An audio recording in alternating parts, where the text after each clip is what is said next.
Өздеріңіз білесіздер, мынау кеңес үкіметінің кезінде үлкен жойқын болды. Мынау 40% қаймақтарымыз өмірден өтті.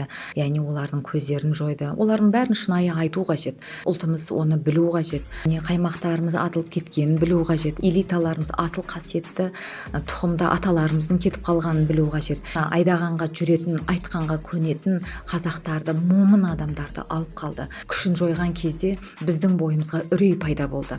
Қазақ тұр, бір орыс тұрғанда біз барлығымыз не үшін орысша сөйлейміз? Өйткені кезінен қалып қойған бойымыздағы үрей. Сол үшін осы үрейлерді жою үшін, қанымызда қалған қорқыныштарды алып тастау үшін осындай хәл ілімдерді, яғни қанды тазартатын ілімдерді беріп жатырық. Бұл жерде өзге ұлттарды сыйламау емес, оларды құрметтемеу деген сөз емес.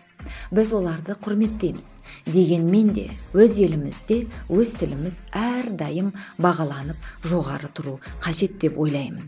Біз де олардың елдеріне барған кезде олардың тілдерінде сөйлеп, олардың алдында басымызды иіп тұрамыз. Сол секілді ол кісілерде, өзге ұлттарда біздің тілімізді құрметтеп, қадірлеу қажет деп ойлаймын.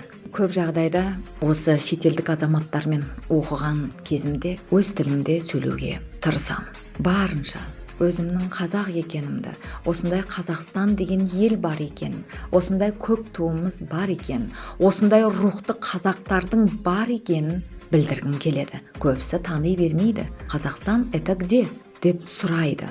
Көбінесе Ресей елмен шатыстырады. Оның өзі өзімнің жеке басымның жүрегіне тиетін осы бір дүниелердің бірі. Жоқ, Қазақстан ол басқа жерде орналасқан. Жаңа қара домалақ балаларымыз бар. Біздің бойымызда рухымыз бар деп өзіміз елімізді, өзіміз сондай сырт елдерде танытып атқан қазақ қыздары мен қазақ азаматтары баршылық. Сол кісілерге де мен әрдайым басымды иемін.